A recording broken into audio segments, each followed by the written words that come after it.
What's up? So I woke up today, wanting to tell more stories about Jeff, my adventures with Jeff, and but and this one is about some silver bracelets, and how Jeff smacked the bones out this dude's face, yo. And it is a funny story, man. So, and I'm gonna tell it, but I don't know, man. This is crazy. So yeah. So I I had already decided long on by the 10th grade that I wasn't going to finish high school because I made it to the 10th grade, and then after that I was discharged, and I was discharged from high school. So all I used to do really was go to first period class, uh, go to homeroom, get your attendance taken, and then I would just bounce for the rest of the day. And I spend the day hanging out with fucking Ron Dude, and I hang out with Wayne Wadu and Tyrone, and Neville, and sometimes his two sisters. We all would cut, and we go hang out and get smoked out and listen to music, hang out. And Wayne had this dope ass basement. Wayne and Ronald had this basement, man, and they had that shit looking like a disco, bro. So before we even go into that, the silver bracelet story, and Jeff smacking the bones out of dude's face. Let me just, because everything for me is, I mean, I could just tell the story, but there's a lot of shit that leads up. There's a lot of shit that leads up to who I am, and what these stories mean to me, my friends, and how much I love them and just appreciate them for being there. So he had that basement looking like a disco, yo. Technique turntables, mix up, lights, yo. We used to just bug out, and then after we get smoked the fuck out, bug out and laugh, we go make pancakes. I think it was Wayne or Ronald. They was nice with the pancakes, or was it Tyrone or Neville? One of them, but that's what we would do. And then we hang out until it was time to go home, and then we just break out. Do it all again the next day.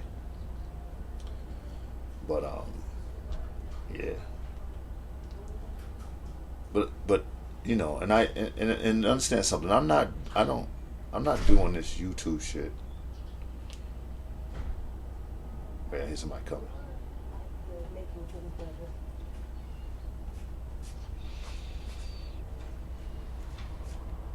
It's my kid. I won't even go into that. Save that for another video. But anyway, I used to so we used to this is my wife. What's up, Jenny? She's always creeping and peeping all the time. So anyway, around the time, like I was trying to say, I don't do this YouTube stuff for any other reason than, honestly, it's my own personal therapy and my own personal way of archiving and telling stories and just entertaining myself mostly. But here's the thing: before YouTube was ever a thought in a nigga's mind, I used to walk around with a boombox all the time. Boombox all the time. Everywhere we went with my crew or my people, and that included, that was me, Jeffrey, Tony, Wayne, Peter, and Tyrone. Those were my main guys from the block that we hung out with. All my brothers. I was the one who always had to carry the boombox. Except for Pete. Pete actually had a boombox before me. And I remember that summer he got this boombox, the big joint, the big silver ones that we used to, the first ones. He had one of those with the tape, recorders, and the mic plug in and all that. He had all that. And we used to take that shit around all the time. And what we did with that is we spent when that hip hop shit hit, that's all we played. Rap records, First and foremost, we played a lot of Cold Crush tapes, a lot of Fantastic Five tapes, Treacherous 3 battle tapes, Busy Bee. We played all that stuff. Double Trouble, everything, all that stuff, all them battle tapes. Pete went to school uptown. He'd buy a battle tape for $5, and he'd bring that shit back to the block. We throw that shit into the boombox over the weekend, and we learned how to rhyme, listening to Grandmaster Cash and the Cold Crush first 5 battles. That's how we learned how to write rhymes, structure rhymes. That's what made us form the Short Shot 4. Then Kim came along. She was the 4 Shot 4 plus one more, and they used to do the battles. I got to get those pictures posted up, man. Tone got the pictures. He got some battle pictures with them doing the battles on the mic. Oh, those are beautiful. Oh, that's Wayne got those in. I think Wayne had those in his book too. Man, Wayne got some throwback flicks. I got to get Wayne to come on here or bring the flicks so I can at least post them up. They were nice pictures, bro. Nice pictures. So we got into that hip hop thing. We got into it strong, rapping, rhyming. We hung out with DJ Howie T, Counting Disco. If you don't know who Howie T is, Howie T produced Chub Rock, Roxanne. Okay, that's who Howie T is. Learn your hip hop history if you don't know it. He might have even done production for Special Ed. I don't know where Howie went, because once the group decided they didn't want to do, make records or go any further with it, everybody was split up with their own thing. Howie T was the guy that just kept it moving. So we were always proud to see a guy from the block, especially Howie T, go on to do Chub Rock and Roxanne and all that. So that's good for him. God bless him.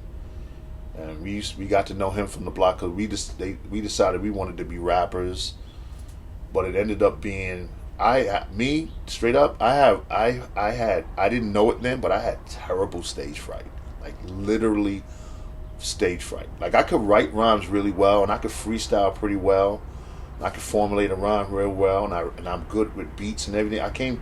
But I turned out to be a better fan than if anything. I turned out just to be a better soldier for the cause and the reality of hip hop than an actual artist. I felt I didn't have the confidence, and I didn't have the energy, I didn't have the persona to be a rap artist, a hip hop artist.